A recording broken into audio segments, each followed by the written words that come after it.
Welcome back to Open Line. Tonight I have John Navin here with me of John Navin and Associates. Thanks for being here. This pleasure. Has been a good It conversation is. so far. It's been good. If you want to get in on it, ask about your 401k, your Roth, your IRA. John's here to answer your questions. He's doing a great job. Go ahead and give us a call. The number's at the bottom of your screen, 615-737-7587. You have been meaning to talk about asset allocation. Let's do it. Let's talk about asset allocation.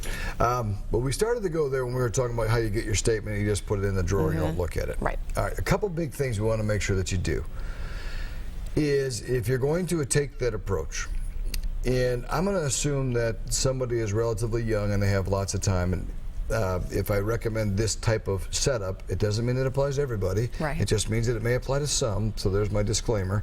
But if you're younger, you want to allocate your funds more towards stock. You're not typically going to touch this money, so you want to allocate it more towards stock.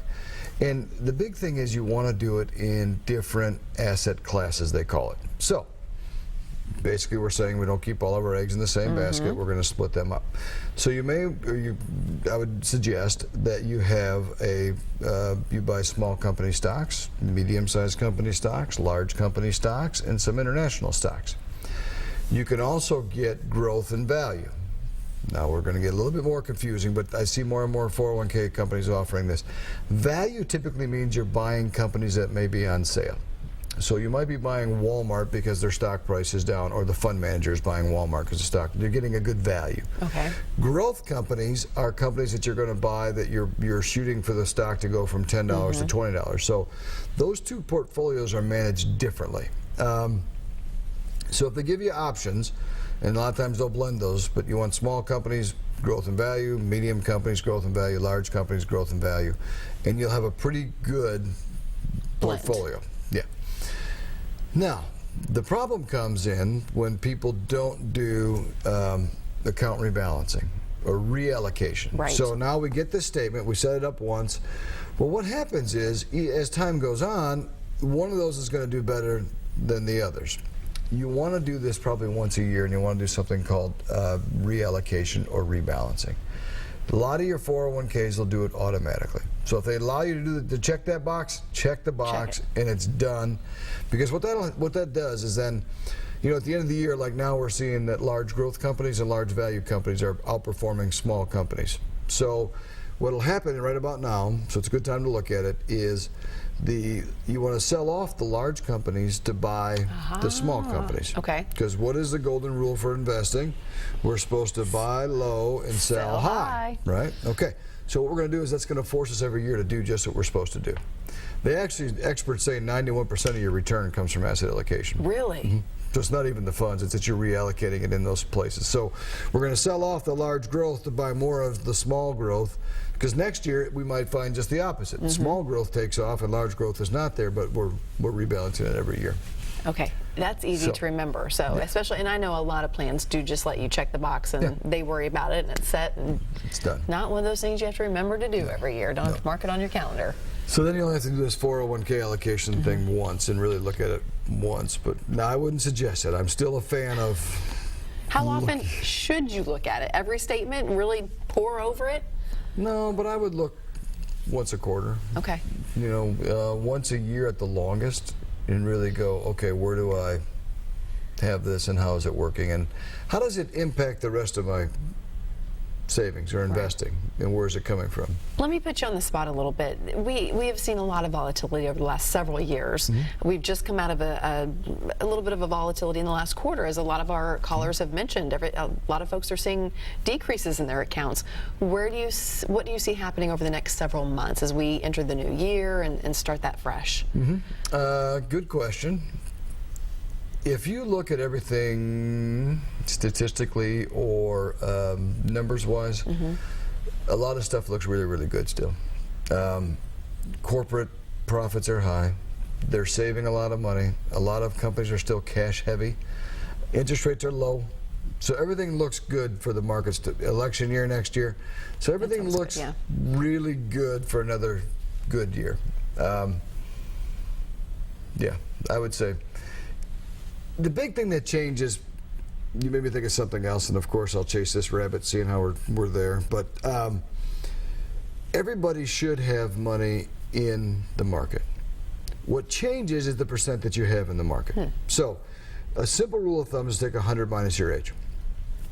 If you are 60 years old, 60% of your money should be in some type of safer investments, and it may not be inside your 401k. You may have to do it outside. It might be annuities or safe CDs or money markets or some kind of safe vehicles.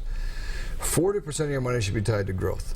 So what that does is that every single year, when you open your 401k statement and you look at some of these things, you have to go, I'm a little bit older. I maybe have to reallocate this a little bit more towards safety, unless you have your income taken care of, and that would be a whole different story. So we want to kind of keep income on its own, but that's how we're going to reallocate things as you go forward. I have clients that all have money in the market. They don't have 100% of their money in the market, but if they are 70 years old, they still have 30% of their money in the market because they need that market return. But we just got to make sure that the balance and the allocation is correct. And so I wanted to make sure that is in there. So it's not like we ever get away from the market or you ever leave it.